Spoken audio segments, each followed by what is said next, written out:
na. Oh, gusto mo na ganyan? Eh, meron ka ng ganyan ng baby ka. Eh, may ganyan ka din car, di ba yung red? Oo na. Pwede na ko, may na kong drive para papunta ako sa Opo. haircut. Mm-hmm. Marunong ako. Ito, ginapitan niya. Opo. Di ba? Okay lang yan. Layered naman ang style eh. Haba, susunod na yun.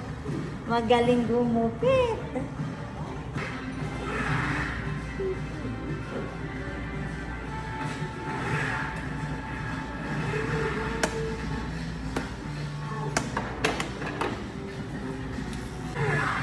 Hindi, hawak ko lang.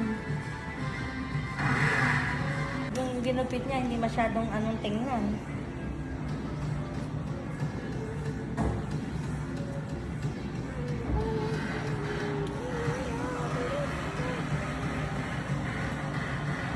Wow, ganda naman.